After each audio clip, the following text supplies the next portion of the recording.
ان قارون کان من قوم موسیٰ فبغى علیہم۔ تو سوچئے کہ اگر کسی انسان کے پاس اتنی دولت ہو کہ اس کے خزانوں کی چابیاں اٹھانے کے لیے بھی طاقتور لوگوں کی ایک جماعت کی ضرورت پڑے تو کیا وہ دنیا کا سب سے کامیاب انسان ہوگا؟ لیکن قرآن ہمیں ایک ایسے شخص کے بارے میں بتاتا ہے جسے اللہ تبارک و تعالیٰ نے بے پناہ دولت دی، پھر اسی کو اس کے محل سمیت زمین میں دھسا دیا۔ آخر اس سے ایسی کون سی غلطی ہوئی؟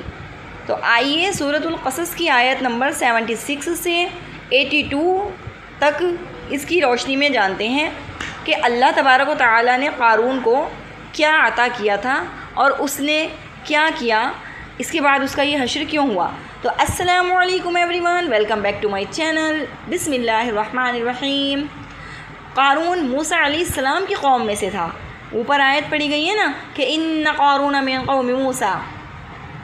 اللہ تبارک و تعالیٰ نے اسے اتنی دولت عطا کی تھی کہ قرآن کے مطابق اس کے خزانوں کی چابیاں اٹھانا بھی طاقتور لوگوں کے لیے مشکل تھا، لیکن دولت نے اس کے دل میں شکر کی جگہ تکبر پیدا کر دیا۔ اس کی قوم نے اسے نصیحت کی کہ اللہ نے جو تمہیں دیا ہے اس سے آخرت تلاش کرو، دنیا کا حصہ بھی نہ بھولو اور لوگوں کے ساتھ احسان کرو اور زمین میں فساد نہ پھیلاؤ۔ مگر قارون نے گھمنڈ سے کہا کہ یہ سب مجھے میرے علم کی وجہ سے ملا ہے۔ یہی اس کی سب سے بڑی غلطی تھی۔ اس نے اللہ تعالیٰ کی نعمتوں کو اپنی قابلیت کا نتیجہ سمجھا۔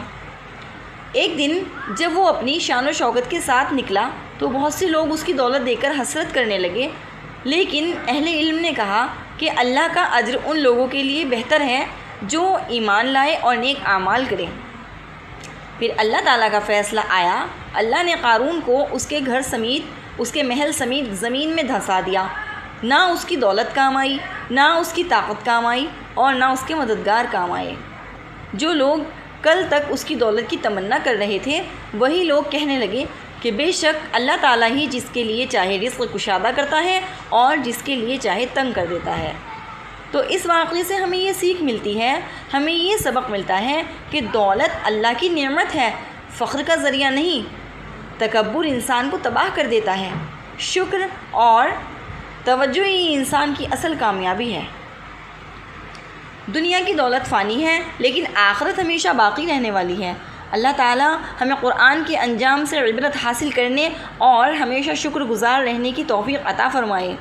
تو السلام علیکم everyone, welcome back to my channel.